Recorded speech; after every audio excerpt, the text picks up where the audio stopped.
How's it going, 3D printers? Andrew Singh from 3D Central here, and one of my favorite 3D printing programs is Tinkercad. It's fast, it's easy to use, it runs in your browser, and it's got a lot of features that make it a really powerful program to use specifically for 3D printing. Tinkercad recently released a new feature that allows you to upload a 3D model and then see what it would look like if it was constructed out of LEGO bricks.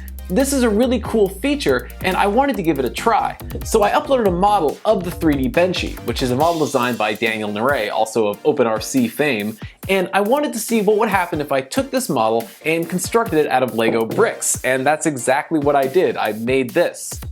This is probably the world's first LEGO Benchy. Using the brick mode in Tinkercad is really easy, so in this video I'm going to show you how I took a 3D model of the Benchy and turned it into an actual LEGO brick model. You ready? Let's do it. We're going to start here in the Tinkercad browser, and you can see I've already loaded the Benchy model in. And because it loaded as an STL, it doesn't have any editable parts, like I can't ungroup it or group it, or really modify it like you could if it was something that was built in Tinkercad. To access the brick mode, we're going to go up here into the corner, and you're going to see this little button that says Bricks, and click on that, and now we have our STL in brick format. So here it is, built of LEGO bricks. And you can see it's not super accurate. This doesn't really have a lot of detail, it's missing a lot of features, and overall it could use a little bit of improvement. And that's because if you go up to the top left, you'll see there's different levels of refinement. And this actually changes the design size, so this increases the number of LEGO bricks used in the construction. So if you double the size, you can get a lot more detail, but you're going to use a lot more bricks to get there. And if you go to 3x design size, you wind up with something that looks really, really close to the original Benchy, but you're going to need a lot of bricks. One of the most useful tools with this brick mode is this layers button, and that'll actually show you each individual layer of the model as it needs to be built. Just like in certain slicers, you can see the layers the toolhead is going to move to 3D print an object. And you can toggle through them by clicking up and down, and that will build your object. This is like an instruction manual, because when you're starting, you're going to want to start with one layer, lay all the pieces out, and then build on the second one. And this is a really cool way to actually build your 3D printed model out of LEGO bricks. And that's exactly how I made my LEGO Benchy.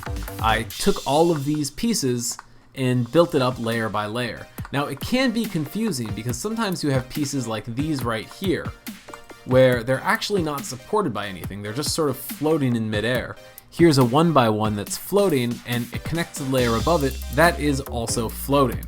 So sometimes there are these sort of problem pieces that you have to keep an eye out for, but this is still very much a beta, so you should expect to see some minor bugs like that as you're working through. Overall, it's definitely a beta process. There's no part count, and there's still occasionally parts that are just kind of floating in midair. Like you'll have a LEGO brick that's not connected to anything else, even at the topmost layer, which is sort of impossible.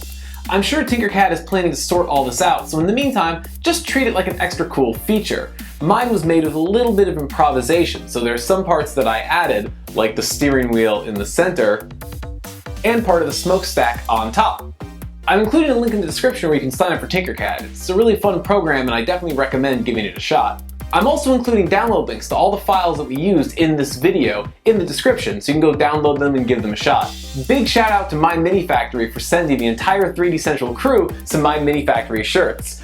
Big thank you guys. My Mini Factory is a really cool site, and they've got something like 14,000 models. They've got a ton, and they're all curated and ready to go, so you can download them and start printing them out. Definitely worth going to check out. So I think it's a really cool feature that Tinkercad has released. You can just take your STL file, upload it, and then get that LEGO schematic, and then you can build it layer by layer into a LEGO object. It's really cool, and if you have a LEGO collection, you should definitely try this out. If you like this video, be sure to give it a big thumbs up and subscribe to this channel for more 3D printing techniques and tutorials and all kinds of general CAD stuff. We love doing 3D printing videos and we're releasing new stuff all the time. If you plan on making something out of Legos, go ahead and build it and tweet at us at 3D Central VA. I love seeing what people are building. It's really cool to see what is going on out in the community. Big thumbs up to Tinkercad for releasing this feature. This is super cool and I think a lot of people are gonna get a lot of use out of it. As always, thanks for watching and have fun printing.